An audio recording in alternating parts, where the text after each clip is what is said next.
Mihabetsaka ny tsaomiely eny amin'ny tambazotra tserasera ka mety anakorotana na hiteraka olana eny anivon'ny fiarahamonina. Manoloana izany indrindra dia manana andraikitra lehibe hiadiana amin'ireny vaovao diso ireny ny mpanao gazety ka ilaina tomboka aingana ny fandraisana andraikitra hoy ny tompon'andraikitra avy amin'ny Frederic Ebert Stiftung. Ary ny betsaka izy amin'izao fotoana izao no ny firoborobon'ny tambazotra tserasera. Raha antsika mahafantatra eto Madagasikara fa be mpampiasa be mihitsy ny Facebook dia anisany vao maika nanome vana ny fandehan-tsao sy ny resabe ireny zavatra ireny dia izay no rehefa nojerena dia hoe anisany manana andraikitra lehibe entina hiadiana amin'ireny ny mpanao gazety satria mitera-doza ho an'ny fiarahamonina, mitera-doza ho an'ny demokrasia ireny vaovao diso na ninina no disoiny. Indraindray vaovao diso tsika tsy mahafantatra akory hoe diso le izy fa mahita hoe olo malaza ny manaparitaka azy na olo pantatra olona akaiky ny manaparitaka azy dia mizara fotsiny tsika dia vao maika mitatra le izy dia izay no nahatonga an'le hoe misy andraikitra raisin'ny fiarahamonina raisin'ny mpanao gazety satria moa ny AMFM misehatra ao amin'ny asa fanaovan-gazety dia izay no nahatonga hoe misy adidy tokony ho raisina, misy andraikitra tokony ho raisina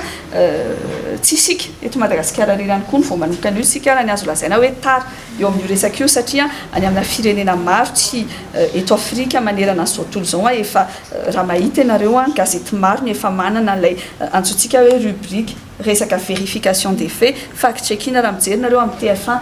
isakariva, mijery nareo amin'ny France 24 misy raha mijery nareo amin'ny Libération manana rubrique izy manokana momba zay zany hoe efa misy isika eto Madagasikara raha ny everina hoe anisan'ny tara eo amin'izay lafiny izay dia izay natapa-kevitra hoe mila ataontsika aingana le izy dia izay nahatonga anay niditra tamin'ity sehatra ity hoe ilaina atao le izy ary tsy maintsy atao ary anisany manana andraikitra lehibe amin'izany ny mpanao gazety.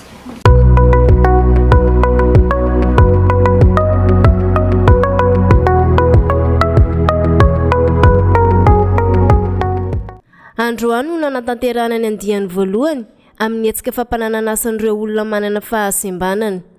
Hetsika izay enti manentana an'ireo tompona andraikitra isan-tsokajiny mba tsy hisiany fanavakavahana azy ireny eny amin'ny sehatry ny asa.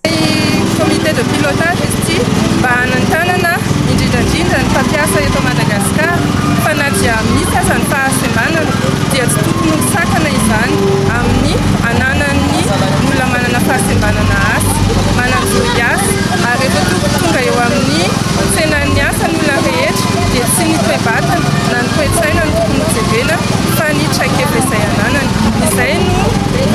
nanaovanay an'ity hetsika voalohany ity hanentanana ny olona rehetra, hanentanana ny mpampiasa, hanentanana ihany koa ny fitondram-panjakana satria dia mbola maro ny ezaka tokony atao ho an'ireo olona izay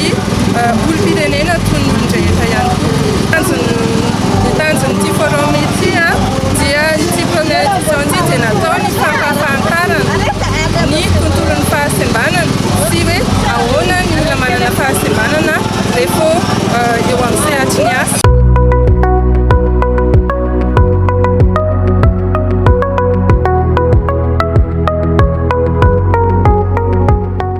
Anolotra kabare miavaka etsy amin'ny Nord Tower Ambohitraraba ery Tsaramanatoanina sy Lily ny zoma fa 7 septambra 2024 amin'ny 7 alina hoentiny amin'io avokoa ny hira nahafantarana azy efa afaka atao dian'izao ny famandria-toerana.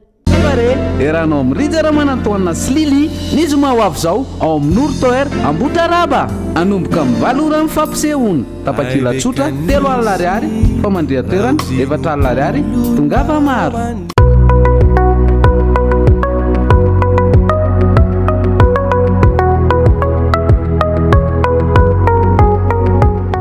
Fametahana balisage no nentin'ny Ortana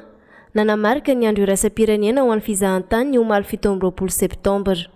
Sady fanamariana ny fanohizana ihany koa ny tetikasa nataon'ny ministera ny fizahan-tany teto amin'ny faritra Analamanga. Tetikasa izy ity karazana ny andro iraisam-pirenena ho an'ny fizahan-tany dia nanao zany izay fametrahana ireny balisage ireny afahantsika mampafantatra ny mponina ny fisian'ny balisage eto amintsika voalohany dia faharoa moa zany dia tetikasa mitoy an'izay efa nataon'ny ministeran'ny fizarantany eto Analamanga le izy fampitomboana moa zany nireo toerana azo tsidihany eto Analamanga. Hitantsika moa zany fa misy an'le sortie B31, B32, B33 dia midika zany fa sortie fa 1 fa 2 fa 3 izay misy an'ireny sortie